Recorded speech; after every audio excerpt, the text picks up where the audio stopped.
Oke, hai semua. Yang saya hormati Pak Dian sama Pak Denny selaku dosen pembimbing mata kuliah Metodologi dan Riset. Berikut ini saya akan menampilkan atau mempresentasikan tugas mini proposal kemarin, yang mana tugas ini sebagai acuan penilaian untuk UAS.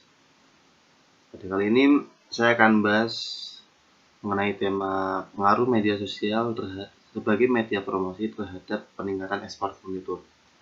Nah, sebelumnya perkenalkan, nama saya David Rahman. Saya dari MBF 18. Asal saya dari Kendal, Jawa Tengah atau putra lokal. Dan moto hidup coba aja dulu.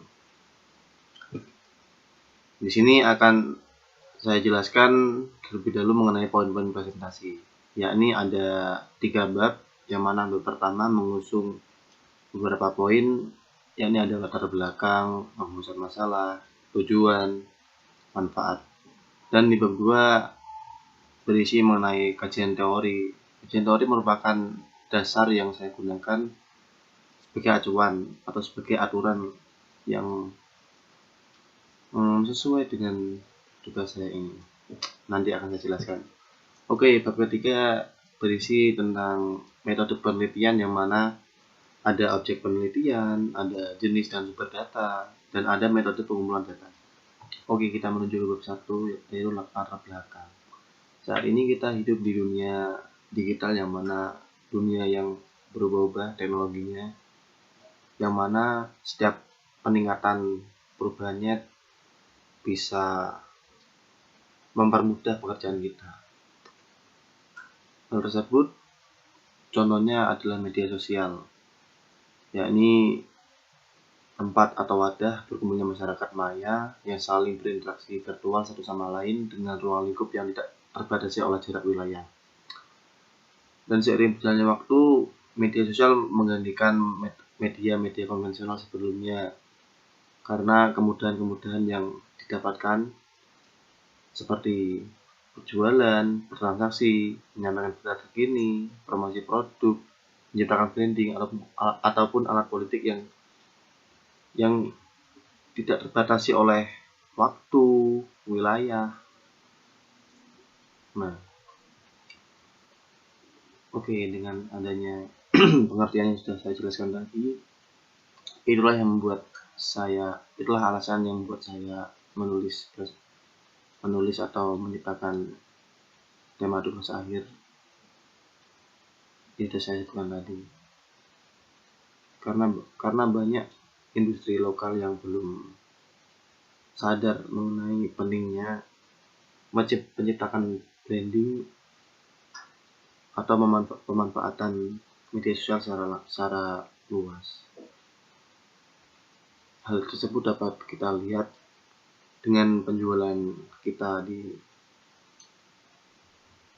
lokal atau di luar negeri kalah saing dengan perusahaan-perusahaan luar seperti IKEA ataupun Ganeka Bonpo, yang mana perusahaan-perusahaan tersebut sebenarnya sudah memprediksi lah bahwa teknologi ini nantinya akan sangat berpengaruh pada penjualan produk, atau ya dengan lingkup yang luas lah. Mereka udah memprediksi lebih dahulu sehingga mereka kan cepat besarnya gitu.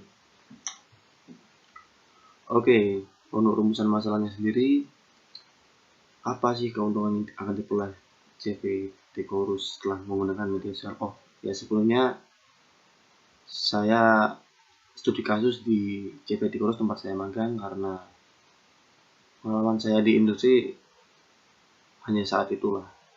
Jadi saya mencantumkan CPT Chorus sebagai acuan. Oke, lanjut ke rumusan masalah kedua, yakni langkah-langkah apa saja yang harus dimulai terlebih dahulu. Terus bagaimana sih strategi pemasaran melalui media sosial yang tepat untuk meningkatkan penjualan? Yang terakhir, kendala-kendala yang akan dihadapi oleh CPT Chorus dalam menghadapi tren desain dan pemasaran yang selalu berubah-ubah, serta cara untuk mengatasi kendala-kendala yang ada. Oke, menurut tujuan penelitian, yakni untuk mengetahui tren desain serta produk apa saja yang sedang diminati pasar sehingga dapat dijadikan evaluasi internal, untuk membangun branding CPT Kurus serta mengetahui positioning yang tepat, untuk mengetahui strategi yang tepat untuk meningkatkan penjualan produk dari CPT Kurus, untuk mengetahui strategi yang tepat dalam pemasaran melalui media sosial. Nah, sebenarnya masih banyak lagi tujuan penelitian ini yang saya dapatkan. Nah, itu tujuan penelitian yang saya harapkan, semoga saja terjadi. Oke, untuk manfaat penelitian sendiri saya bagi menjadi 3. Yang pertama, manfaat bagi pihak CPT Kurus Temanggung.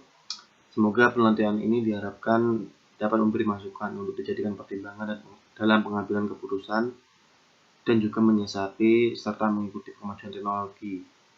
Karena saya lihat di akun media sosial milik CPT Kurus, yakni di media sosial Facebook dan Instagram, follower atau pengikut mereka masih terbilang sedikit lah dibandingkan perusahaan-perusahaan seperti IKEA yang sudah mencapai jutaan follower, atau Kenneth Kabanpu dari Vietnam, dari Filipina yang juga sudah jutaan followernya. Terus hasil penelitian ini diharapkan dapat dijadikan referensi perpustakaan yang mana nantinya dapat dibaca adik-adik kelas kami sebagai senior pertama di Prodi Manajemen Bisnis Industri Furnitur Politeknik Industri Furnitur dan Pengolahan Kayu Kendal. Yang terakhir yaitu menambah wacana keilmuan dan sebagai bahan penelitian lebih lanjut bagi mahasiswa manajemen bisnis, khususnya dalam bidang peningkatan penjualan melalui digital marketing industri furnitur. Nah, manfaat bagi saya sendiri, saya berharap dapat memperdalam ilmu saya mengenai digital marketing yang saat ini sedang maraknya digaungkan. Karena saat ini kan kita sedang mengalami pandemi yang mana mengharuskan kita untuk bekerja dari rumah, untuk tidak selalu bertatap muka dengan partner bisnis atau klien. Jadi saat ini digital branding sangat penting bagi kehidupan kita di masa pandemi ini. Oke, selanjutnya kita menuju ke bab 2, yakni tujuan pustaka. Tujuan pustaka merupakan kumpulan data atau kumpulan sumber yang saya jadikan referensi atau bahkan acuan dalam membuat tugas ini. Ada 3 acuan yang saya gunakan dalam tugas kali ini. Ada skripsi atau tugas akhir mahasiswa di universitas lain, ada buku, ada YouTube. Nah, yang pertama skripsi atau tugas akhir mahasiswa dari universitas lain, yakni ada manajemen pemasaran secara online desa wisata di Yogyakarta yang ditulis oleh Ratna Hendra Adinata dari Universitas Yogyakarta. Dan banyak lagi judul skripsi tugas dengan tema yang serupa namun objek penelitiannya beda dengan saya. Nah, untuk judul yang di atas kan objeknya adalah desa wisata, namun untuk tugas saya perbedaannya di objeknya. Objek saya furnitur. Nah, untuk buku, ada buku Jago Jualan Bisnis Online yang ditulis oleh Rico Huang, yakni selaku putra bangsa. Dia termasuk pemuda yang menjadi pelopor entrepreneur mindset lah.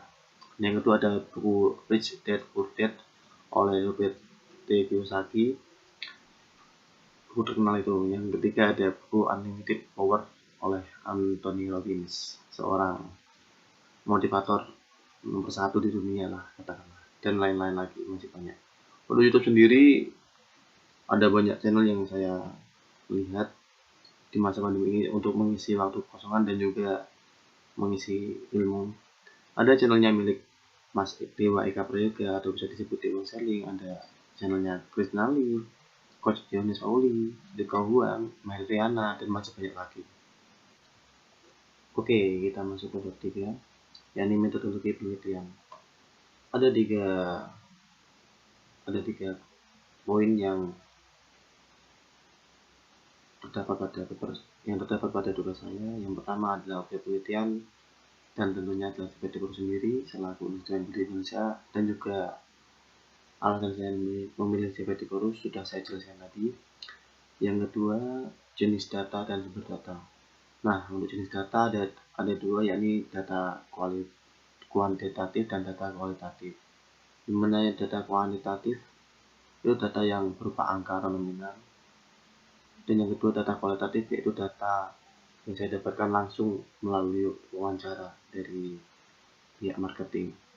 Nah, untuk jenis sumber sendiri ada dua, yakni sumber primer dan sumber sekunder. Nah, sumber primer sendiri hampir sama seperti yang kualitatif, yakni berasal dari wawancara atau pengamatan saya langsung terhadap penjualan dari CPT Guru sendiri sebelum menggunakan digital marketing atau media sosial, dan setelah menggunakan media sosial. Dan yang kedua data sekunder, yakni data yang saya dapatkan hanya dari melihat saja tampilan-tampilannya. Oke, untuk metode pengumpulan datanya sendiri ada studi pustaka, yakni dengan banyak buku. Oke, untuk selanjutnya adalah metode pengumpulan data. Metode pengumpulan data sendiri ada dua, yakni studi pustaka dan studi lapangan. Nah, studi pustaka adalah metode yang saya gunakan dalam pengumpulan data dari membaca buku atau berbagai macam sumber yang ada di media lain seperti YouTube juga bisa, dan mendengarkan podcast yang channelnya sudah saya sebutkan tadi. Nah, yang kedua adalah studi lapangan. Maaf, ini I-nya kurang satu. Studi bukan studi. Oke, studi lapangan yakni metode pengumpulan data yang saya dapatkan dari atau pada saat saya melakukan magang kemarin di CPT Kurus. Artinya saya bertatap muka langsung dengan bagian produksi, marketing, dan seluruh proses yang ada di CPT Kurus itu sendiri. Nah, cukup sekian. Terima kasih atas perhatiannya. Jangan lupa like, comment, and subscribe channel kelas kami, yakni Manajemen Bisnis Industri Metode 18. Semoga kita diberikan kesehatan selalu.